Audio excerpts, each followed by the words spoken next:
ขอความเจริญในธรรมและความผาสุกทางใจจงได้บังเกิดมีกับพ่อแม่พี่น้องท่านสาธุชนคนดีผู้รับฟังรายการทุกท่านพร้อมกันนี้ขอยกมือ10 นิ้วกราบอาราธนาเอาคุณพระแก้วเจ้าทั้ง3บุญศีลบุญทานที่ได้กระทำปั้มเป่งมาในอดีตและจะกระทำในเวลานี้เสื้อบ้านเสื้อเมืองเสื้อวัดเสื้อวาคุณพ่อคุณแม่คุณครูบาอาจารย์ผู้ประสิทธิ์ประสาทวิชาความรู้สิ่งศักดิ์สิทธิ์ทั้งหลายอันมีพระบรมธาตุเจ้าดอยสุเทพและครูบาเจ้าศรีวิจัยนักบุญแห่งล้านนาไทยเป็นต้นเป็นเก้าขออาราธนาเชิญชวนมาปกปักรักษาพ่อแม่พี่น้องลูกเต้าหลานเหลนวงศาคณาญาติปู่ป้าน้าอามิตรแก้วสหายพ่อหนานพ่อน้อยพ่ออุ้ยไม่อุ้ยท่านสาธุชนคนดีผู้รับฟังรายการนี้ทุกท่านขอให้ท่านทั้งหลายมีความสุขกายมีความสุขใจเหมือนกันกูคู่กูคนตลอดกาลนานวันนี้ก็เหมือนกูวันที่ท่านทั้งหลายอยู่บ้านอยู่จองตั้งอกตั้งใจใคร่ฟังการเอาธรรมะในพระพุทธศาสนามาบรรยายเพื่อท่านทั้งหลายได้ฟังขอขอบคุณและยินดีกับกุคนที่มาเยี่ยมมาเยียนถึงวัดถึงวาอยู่ไกลแต่บ่เคยหันหน้าหันตาเป็นลูกศิษย์ลูกหาเคารพนับถือกันโดยตรงเพราะการได้ฟังธรรมะจะได้ก็ตามเตอะพี่น้องทั้งหลายเฮ้ยลำดับต่อนนี้ไปจะได้นำเอาธรรมะในทางพระพุทธศาสนามาบรรยายให้พี่น้องทั้งหลายได้ฟังเพื่อนำเอาธรรมะนี้ไปประพฤติปฏิบัติคนเฮานี้กลัวตายเหมือนกันกูคน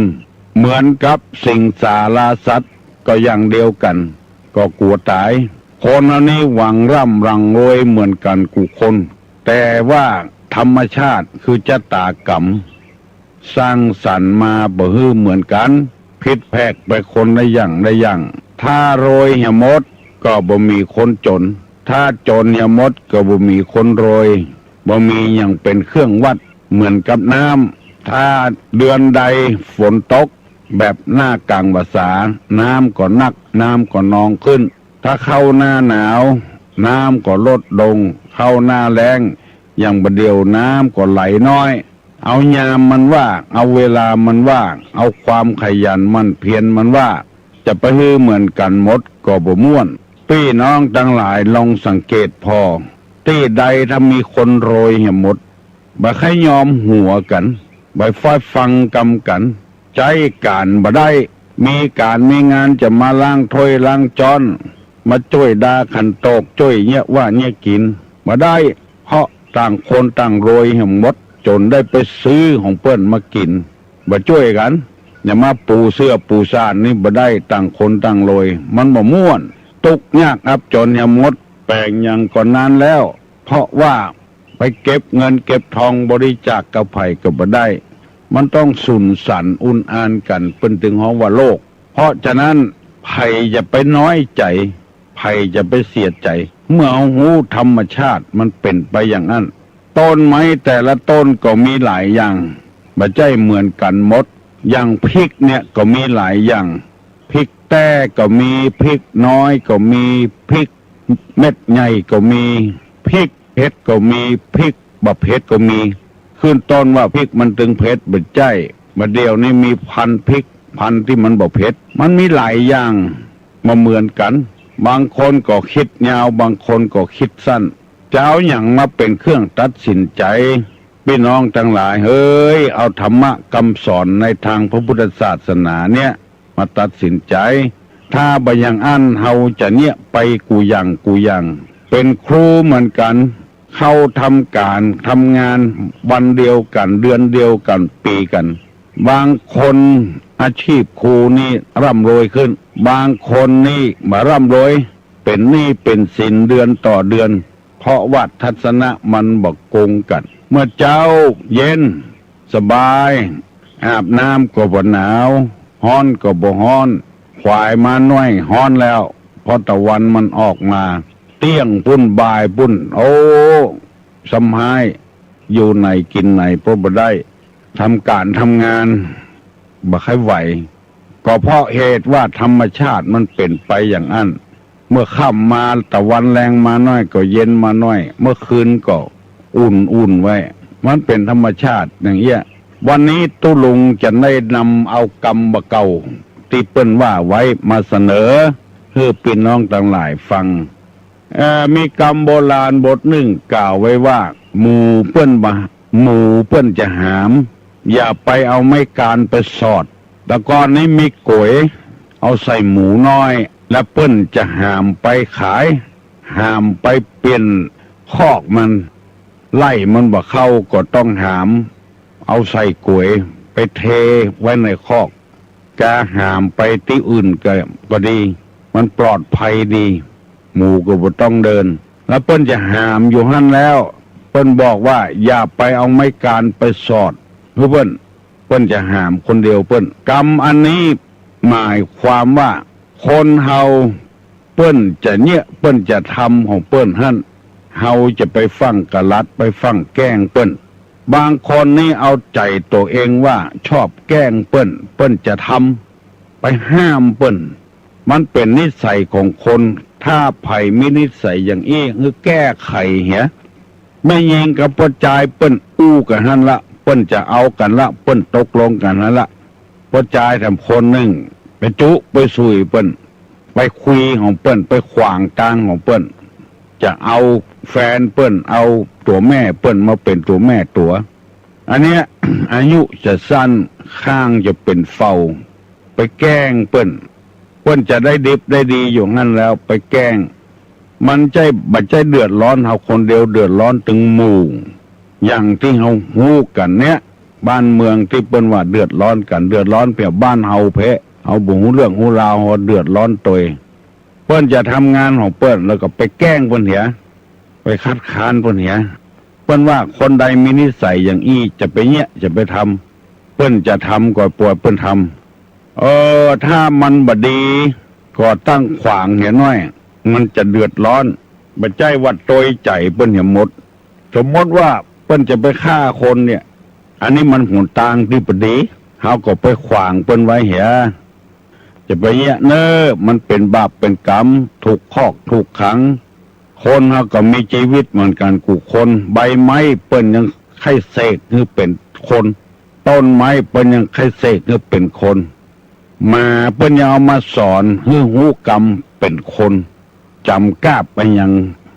บอกกาลิงกาเปิ้นยังเอามาสอนให้หูกรรมคนเอาไปเล่นในงานต่างๆจ้างเอามาสอนให้อองไม้เอามาสอนให้วาดรูปเอามาสอนให้ทำความเคารพให้มันเหมือนกับคนให้เหมือนใจคนเพราะฉะนั้นคนเหล่านี้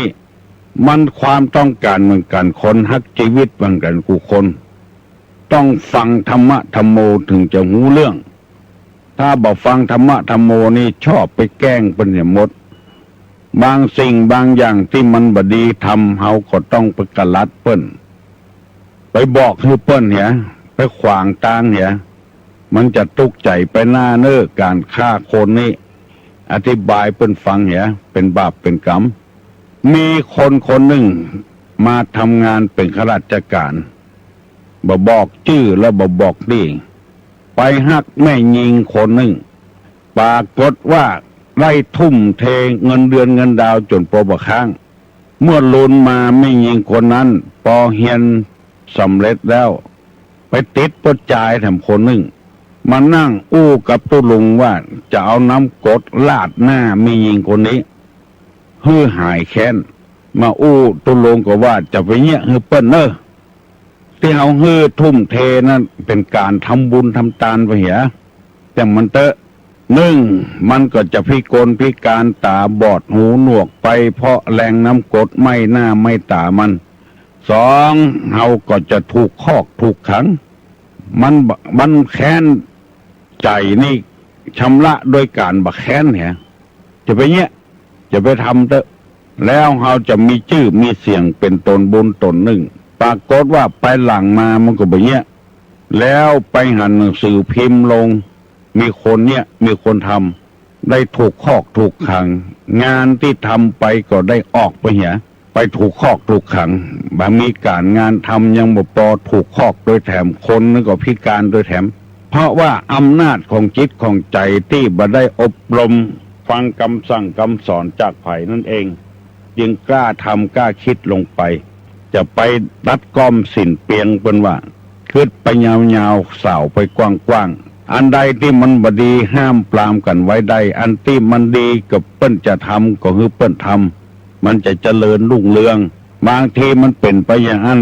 ต่ำบ้านต่ำจองก็มีเหมือนกัน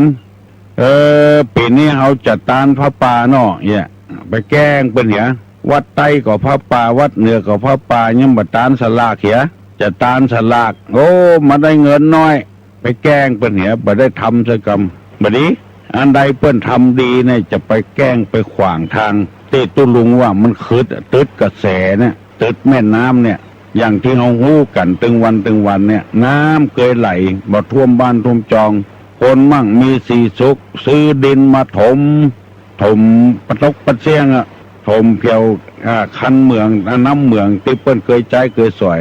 พอฝนตกนักเข้าบ่มีที่ไปก็ท่วมบ้านท่วมเมืองแต่ก่อนมันเป็นอย่างอี้สักเตื้อก็เพราะคนเฮาไปขวางทางของน้ำหมู่เปิ้นจะหามเอาไม่การไปสอดวันนี้ได้นำเอากรรมบักเก่าเปิ้นมาเสนอให้พี่น้องทั้งหลายฟังแต่อี้ก่อนบัดเดียวนี้จะได้นำเอาธรรมะในทางพุทธศาสนาที่ตุลุงว่าค้างไว้7 ข้อด้วยกันลักษณะของคนเลวคนกึดสั้นคนบดีที่ได้ว่าไว้1มีความโกรธ2หันแก่ตัว3ปรารถนาชั่ว4ตนี5โอ้อวด6ไม่ละอายใจ7ไม่กลัวบาปได้อธิบายไปถึง3 ข้อเวลามันน้อยยังแถม4 ข้อวันนี้จะได้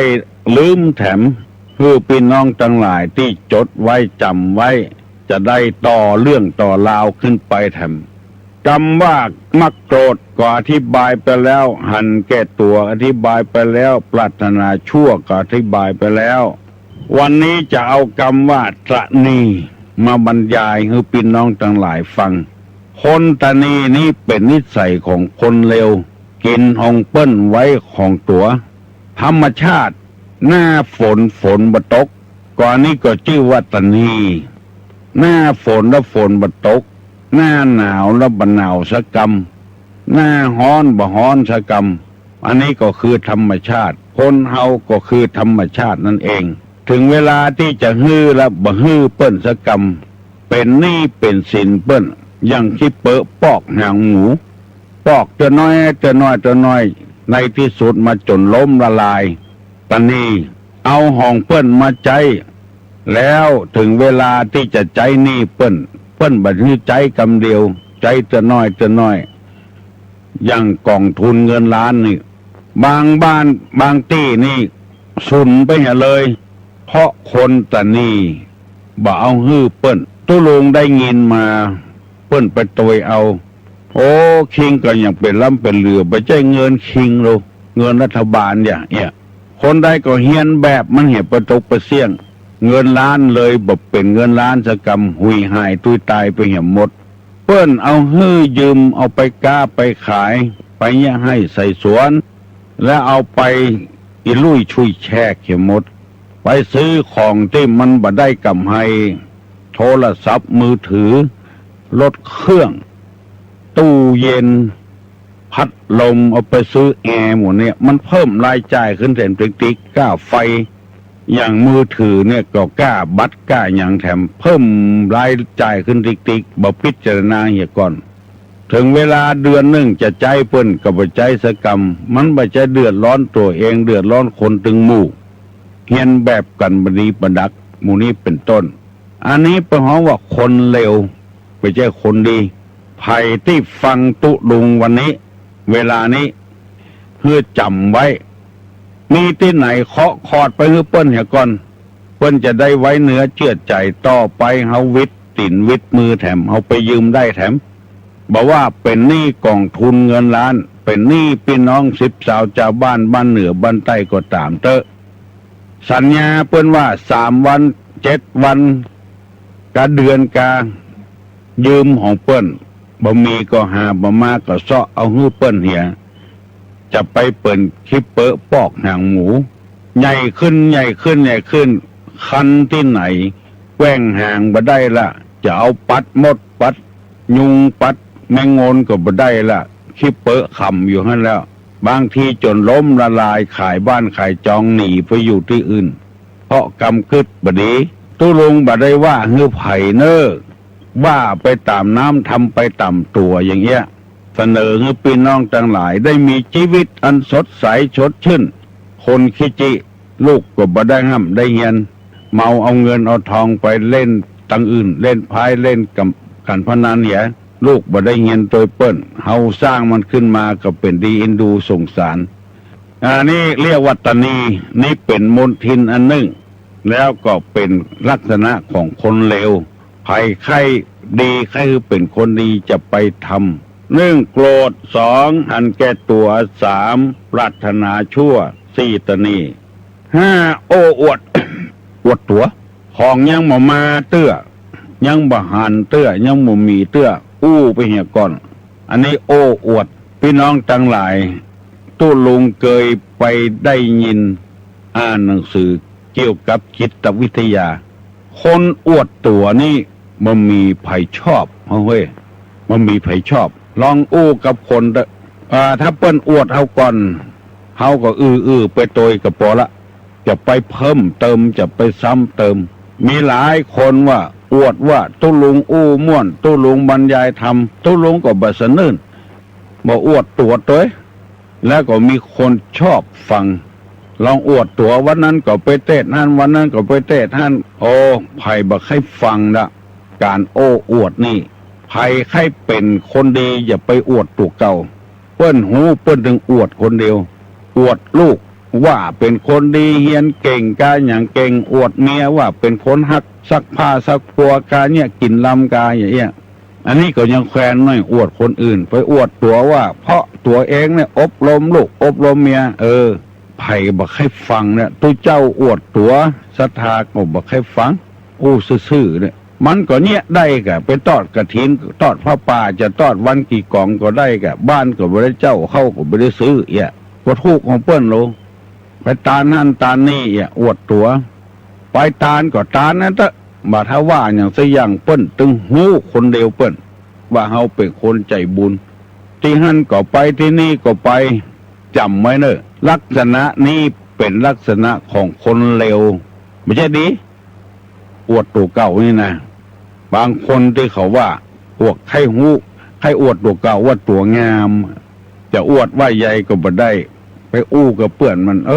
เปิงเขาว่ามึงงามได้ลูกนี่แหละเปิงเขาว่าแต่โหมันเป็นยังไงก็มึงกับกูมันเหมือนกันนี่ใครอวดตัวว่าตัวงามมูนี้เป็นต้นเปิ้นอวดก็อวดมาเถอะของมูนี้มันตามธรรมชาติแต่เฮาจะไปโอ้อวดอย่างตุลุงเคยอู้ฟังตุเจ้าบางตนมาสร้างวัดสร้างวาแปลงวัดแปลงว่า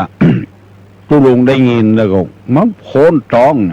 เมื่อผมมาไม่มีอะไรสักอย่างเลยพวกเนี้ยวิหารก็ดีโบสถ์ก็ดีเจดีย์ก็ดีผมมาสร้างหมดมันมีสักอย่างมันจะอยู่ได้อย่างใดไว้เด้อจะต้องมีกะวิหารเก่าศาลาเก่าเพิ่นมีอยู่ลูกไปล้มล้างความคิดเพิ่นเนี่ยหมดแล้วเอาตัวขึ้นแตน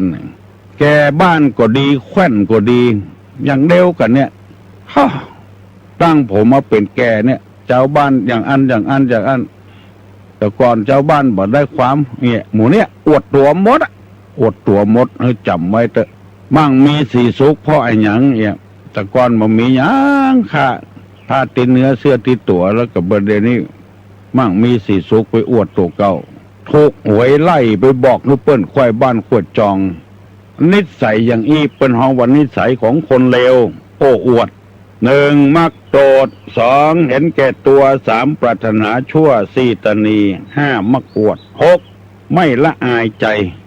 จะทำอะไรอย่างไปจะพูดอะไรอย่างจะคิดอะไรอย่างไปบละอายตัวเก่าฐานะของตัวมอกใดเป็นจังใดบละอายแก่ตัวแล้วก็ไปเอาตัวไปเทียมเปิ้นเหมือนกับเปิ้นคนเฮาถ้าอายแก่ใจแล้วบักกล้าอู้บักกล้าว่ามีความหู้เต้าห่างอึ่งนี่เอี่ยวไปประกาศโฆษณาไปเตะไปอย่างเปิ้นถามเข้าโจรมดอันนี้ห้องกันว่า ไม่ละอายแก่ใจเปิ้นมั่งมีสีสุขเหลือเฮาก่อนเปิ้นหูเหลือเฮาก่อนบางทีเป็นด็อกเตอร์ซ้ำเปิ้นบอกปากตัวใดแต่เฮานี่ปากนักอูนักหูประตกประเสียงอันนี้ก็เป็นคนเลวเปิ้นว่าคนเลวและทำกรรมหนึ่งเป็นกรรมสุดท้ายแล้วบักกัวบาปบักกัวบาปคำว่าบาปนี่ก็คือความชั่วกล้าทำในความชั่วในทางที่บดีบกัวบาปเป็นคนเลวดังที่ตุลงนำเสนอไปแต่เจ้าว่า อันนี้อย่างบกัวบาปหมู่เปิ้นจะหามเอาไม่การไปสอดเนี่ยบกัวบาปคิดบดีบดักคิดจะลักของเปิ้นคิดจะฆ่าเปิ้นคิดจะโกงของเปิ้นคิดจะทำลายเปิ้นคิดจะทำลายตัวเก่าคิดว่าจะฆ่าตัวเก่ากินยาตายวิตลงตึกอันอย่างโมเนี่ย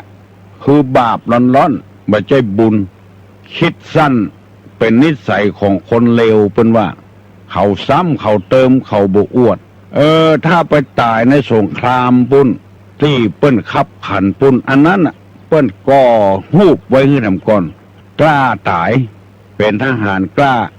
ตายโดยบัดจำเป็นนี่จะไปเนี่ยจะไปทำโลกนี้ประใจของไผสักคนจะไปเบื่อโลกโคนหูหนวกบ่ได้ยินสักอย่างยังอยู่ได้ตายจนหมดกรรมหมดเวรคนตาบอดบาหันในยังสักอย่างเปิ้นยังอยู่ได้ทำความดีไปเรื่อยๆเปิ้นเอาเมียได้มีลูกได้แขนหักขาหักเป็นปากบิดปากเบี้ยวในทีวีเปิ้นถึงลงเปิ้นยังอยู่ได้ไข้หัวยิ้มแย้มแจ่มใสในโลกได้เปิ้นบ่คิดสั้นการคิดสั้นนี้คือไม่กลัวบาปนี่เป็นคนเลวเปิ้นว่ามีคนซ้ำคนเติมนำความทุกข์ไปสู่คนอื่นอย่าไปแยะอย่างนั้นเพราะเริ่มต้นเฮามันบ่ดีมาก่อนเฮาจึงคิดสั้นคือเริ่มต้นทำไมพระบาทสมเด็จพระเจ้าอยู่หัวเปิ้นพระราชทานพระโอวาทว่าคนน่ะถ้าคิดบ่ดีมันก็บ่ดีไปหมดเหมือนกับใส่บะตอมเสื้อถ้าใส่เม็ดแรกแก่นแรกมันผิดแก่นต่อไปมันผิดหมดลาเล่ไปเหี่ยหมดถ้าเม็ดแรกแก่นแรกมันใส่หูมันถูกแก่นบนหูต่อไปมันถูกหมดคนคิดบดีนี่เป็นคนเลวในสุดท้ายนี่ว่าไม่กลัวบาปถ้าคิดบ่กลัวบาปก็ทำบาปลงไปผิดหมดลูกเมียก็ต้องตุกใจตัวพี่น้องวงศาคณะญาติก็ตุกใจตัวอย่าไปคิดที่ทำบาปตุลงนำมาเสนอให้พี่น้องชาวบ้านทั้งหลายฟังสถานีวิทยุนี้เป็นสถานีวิทยุชุมชนเพื่อให้ชุมชนเฮาอยู่อย่างเข้มแข็งอย่างสบายบ่ให้ทุกอกทุกใจบ่มีอย่างอื่นมาตัดสินแล้วความทุกอกทุกใจนี่มีธรรมะคำสั่งสอนในทางพระพุทธศาสนาทั้งนั้นจะไปมุ่งหวังว่าเป็นคนรวยใครได้เงินใครได้ทองอย่างเดียวคือเอาทรัพย์ภายในเนี่ยคือธรรมะธรรมโมเนี่ยเป็นใหญ่เป็นโตกว่าเงินกว่าทองเงินทองนี่สามารถทำให้คนมีความโกรธได้หันแก่ตัวได้ปรารถนาชั่วได้ตัณนีได้โอ้อวดได้บละอายแก่ใจได้บ่กลัวบาปทำให้เป็นคนเลวใน7 ข้อที่ตุลุงได้นำมาเสนอเพราะได้เรียนมาได้ศึกษาเล่าเรียนมาจากครูบาอาจารย์จากหนังสือที่เปิ้นพิมพ์แจกเขียนแจกในงานต่างๆตุลุงจำได้ก็นำมาเสนอให้พี่น้องทั้งหลายฟังบางคนฟังแล้วโอ้ถูกต้องแต่ตุลุงคือเปิ้นเขียนไว้เปิ้นตุลุงก็นำมาเสนอให้ฟังให้มันถูกต้องให้ฟังง่าย ใจง่ายกินง่ายอันเนี้ยเติมบันว่าลากหญ้าเศรษฐกิจเพียงพอเนี่ยเฮาบอกเข้าใจว่าเศรษฐกิจเพียงพออย่างใดบ้านเฮาก็มีอยู่เข้าเฮาก็มีกินลูกก็มีเมียก็มีนัตติมีความสุขแล้วยังบ่สุขเตื้อเพราะมันบอกเพียงพอใครได้แถมอย่างเงี้ยได้โดยธรรมชาตินี่บ่เป็นอย่างได้ทางลัดนี่มันบ่ดีได้ทางลัดนี่ไปก้าของเถื่อนนี่จะไปเงี้ยถ้าเงี้ยลงไปแล้วก็อย่างที่ว่านะกระดุมเม็ดแรกมันผิดละเม็ดต่อไปมันผิดทำถ้าคิดบ่ดีใส่เปิ้นแล้วก็ต่อไปมันบ่ดีไปประตกประเสียงถ้าคิดมันถูกต้องตามน้ำตามธรรมแล้วมันถูกไปหมดพี่น้องญาติกาวงศาของตู้ลุงที่ฟังรายการนี้จะไปคิดผิดแต่ไปคำตัวผิดการโอ้อวดตัวว่าได้จำศีลกินทานได้เปตตาภาวนาอย่างนี้บ่ใช่ทางดีอันนี้เป็นว่าลักษณะของคนเลวโอ้อวดตัวมันผิดประตกประเสียงถ้าคิดผิดแล้วปากก็ผิดใจก็ผิดตัวก็ทำผิดลงไปถ้าคิดถูกมันถูกประตกประเสียงในทางศาสนานี่สอนให้คนทำถูกเอาละเนอพี่น้องทั้งหลายตุลุงย่างเหี่ยก่อนเนอขอให้พี่น้องทั้งหลายได้ตั้งอกตั้งใจฟังไปถึงวันแล้วขอให้อยู่ดีมีสุขอายุมั่นขวัญยืนเนอฟังอย่าดีๆปอนนี่นะถ้าอยู่ดีก็มีสุขถ้าอยู่บ่ดี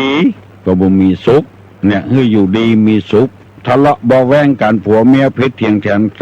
นก็อยู่บ่ดีก็มีความสุขบ่พิษบ่เถียงกันบ่ทะเลาะเบาแวงกันอู้กันลงทรงกันปอก็มีความสุขให้อยู่ดีมีสุขอายุมั่นขวัญยืนหิมากาขึ้นมีโชคมีลาภผู้คนเนอตะลุงจะปั่นปอนยกมือไหว้เนอสัพปีติโยวิวัจจันตุสัพพะโรโกวินัสสตุมาเตภวะตวนตะรายโยสุขีทีขายุโกภวะอภิวาธนาสีริสานิจังวุธาปจายโนจตารโลธรรมาวัฏันติอายุวันโนสุขังพลัง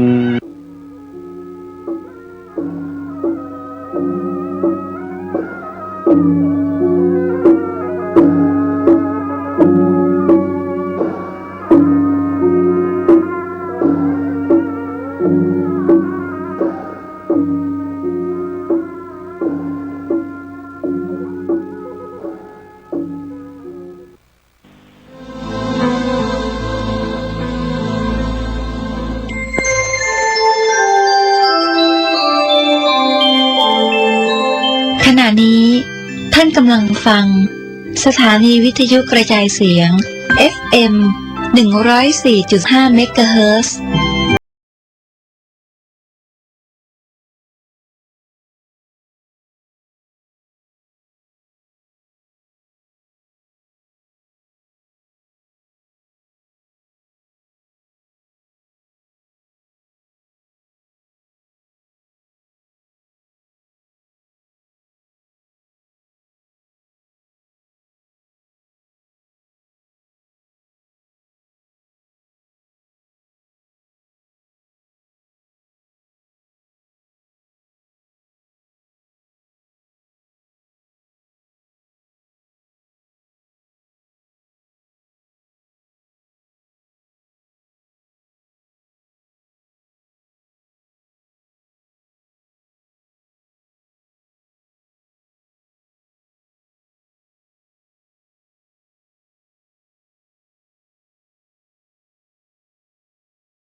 อบรมเรื่องการเทศนา การเขียน การค้นคว้า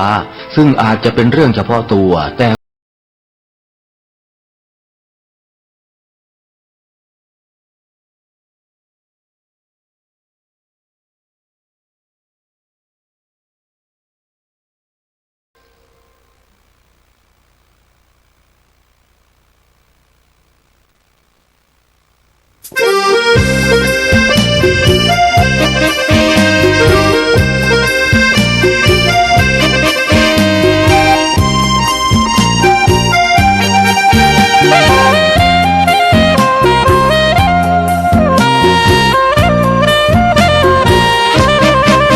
สถานีพระพุทธศาสนาฝากเสียงลอยมาบอกบรรดาญาติโยมที่มีใจใช้ธรรมชโลมที่มีใจใช้เพลงชโลมบอกบรรดาญาติโยมให้ฟังคลื่นนี้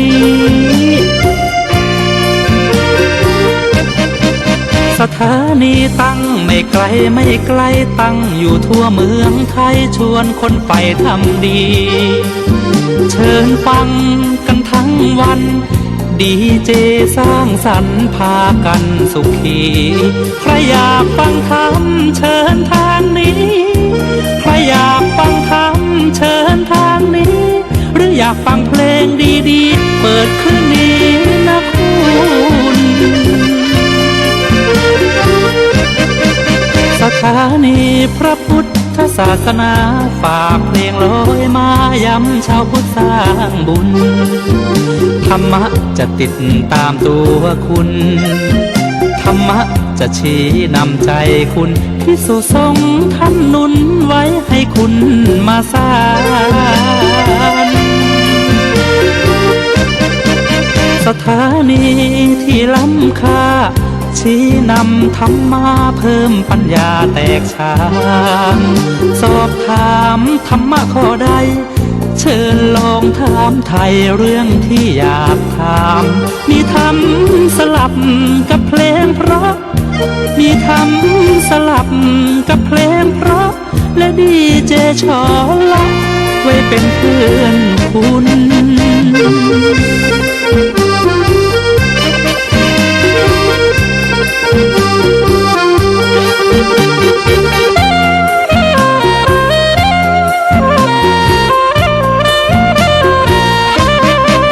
สถานีที่ล้ำค่าชี้นำธรรมะเพิ่มปัญญาแตกฉานสอบถามธรรมะข้อใดเชิญลองถามไทยเรื่องที่อยากถามมีธรรมสลับกับเพลงเพราะมีธรรมสลับกับเพลงเพราะและดีเจชอละไว้เป็นเพื่อนคุณ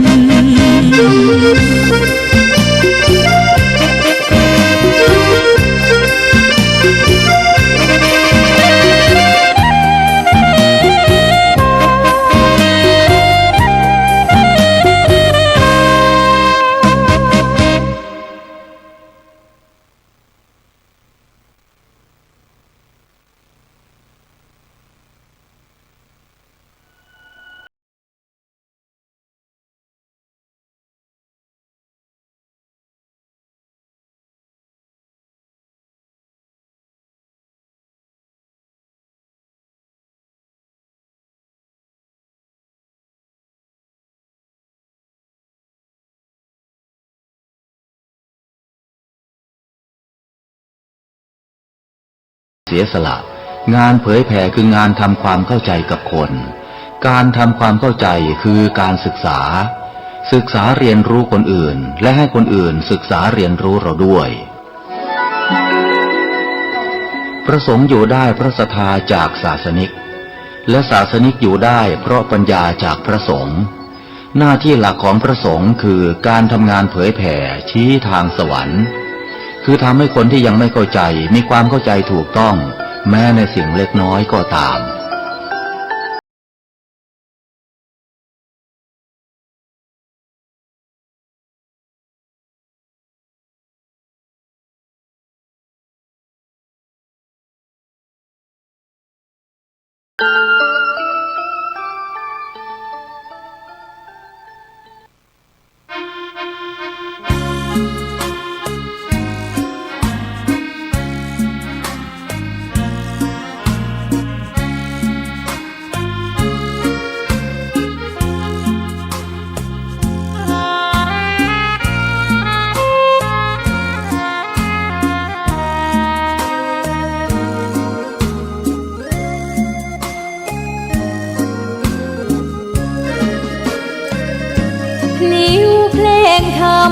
ถูกถ้อยคำเข้าถึงจิตใจ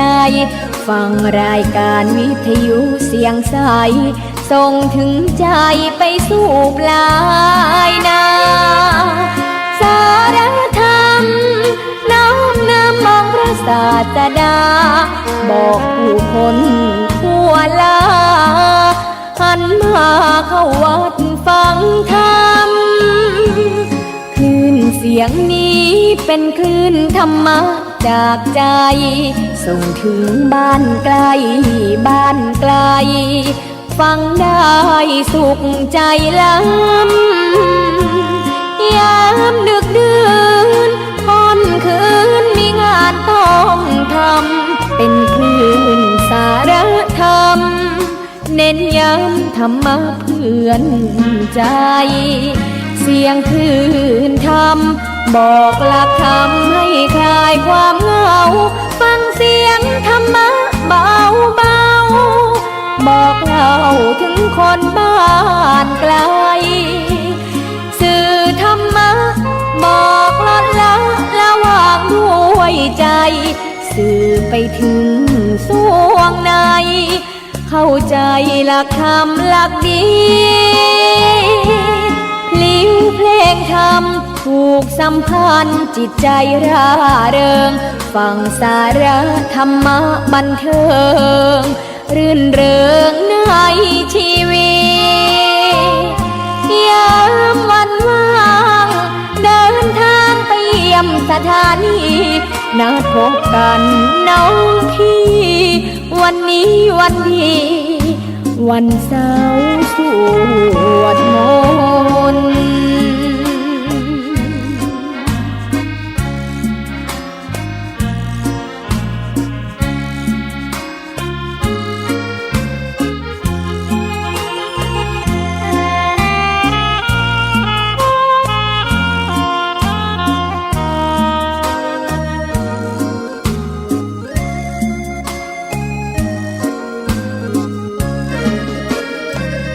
เสียงคลื่นธรรมบอกหลักธรรมให้คลายความเหงาฟังเสียงธรรมะเบาเบาบอกเล่าถึงคนบ้านไกลสื่อธรรมะบอกลดละระหว่างด้วยใจสื่อไปถึงสวงในเข้าใจหลักธรรมหลักดีพลิ้วเพลงธรรมถูกสัมพันธ์จิตใจร่าเริงฟังสาระธรรมะบันเทิงรื่นเริงในชีวิตยามวันว่างเดินทางไปเยี่ยมสถานีนัดพบกันน้องพี่วันนี้วันดีวันเสาร์สวดมนต์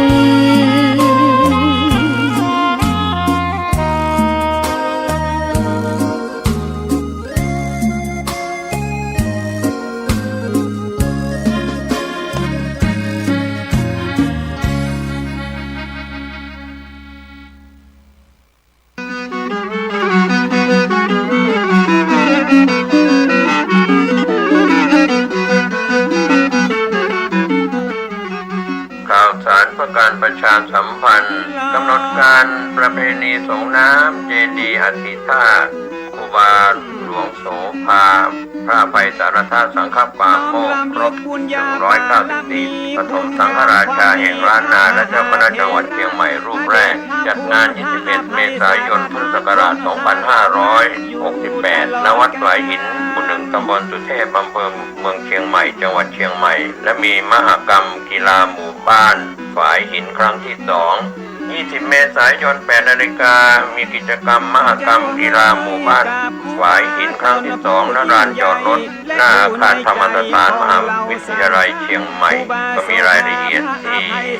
มีการแข่งขันกีฬาหมู่บ้านฝายหินครั้งที่ 2 ส่วนกำหนดการ 21 เมษายน พุทธศักราช 2568 7 นาฬิกาเป็นต้นไปตั้งขบวนแห่น้ำสงฆ์ณ วัดสวนดอกพระรามหลวง 8 นาฬิกา ขบวนแห่น้ำสงฆ์เริ่มเคลื่อนขบวนสู่วัดฝายหิน 11 นาฬิกาถวายภัตตาหารเพลแต่พระสงฆ์องค์สามเณรและรับประทานอาหารกลางวันร่วมกัน 16 นาฬิกาพระสงฆ์คณะศรัทธาพร้อมกันในพิธี 16 นาฬิกา 39 นาทีประธานฝ่ายคารวะจุดเทียนธูปบูชาพระรัตนตรัยมัคคานายกเก่านำบูชาพระรัตนตรัยสมาทานเป็นศีลและอาราธนาธรรมประธานสงฆ์ให้ศีล 5และแสดงพระธรรมเทศนาพระสงฆ์ทรงสมณศักดิ์ 21 รูปเจริญพุทธมนต์และสวดมาติกามัคคานายกกล่าวคำถวายน้ำสงฆ์อธิธาตุครูบาหลวงโสภาและเครื่องไทยทานถวายเครื่องไทยทานแด่พระสงฆ์ในพิธีพระสงฆ์อนุโมทนาสงฆ์น้ำรูปปั้นครูบาหลวงโสภาแทนเจดีย์อธิธาตุเป็นเสร็จพิธีขอเชิญชวนคณะสงฆ์คณะศิษยานุศิษย์คณะศรัทธาของวัดฝายหินและผู้มีความเคารพนับถือในตัวหลวงปู่ครูบาหลวงพระอภัยสารทสังฆปาโมกข์ 11 เมษายน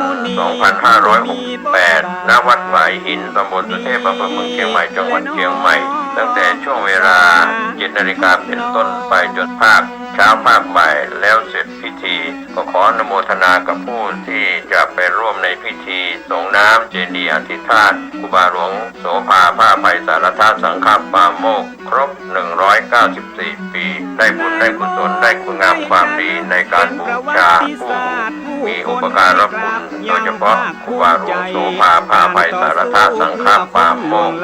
194 ปีในปีนี้เชิญท่านร่วมงานพร้อมกันที่วัดฝายหินตำบลสุเทพ อำเภอเมืองเชียงใหม่ จังหวัดเชียงใหม่ก็จะได้ความสุขความเจริญในหน้าที่การงานและได้บุญกุศลบุญบารมีโดยทั่วหน้า ดีเลิศล้ำวันนี้จะมาปลายแม่บัวซอนไปอู้ประวัติของหลวงพ่อ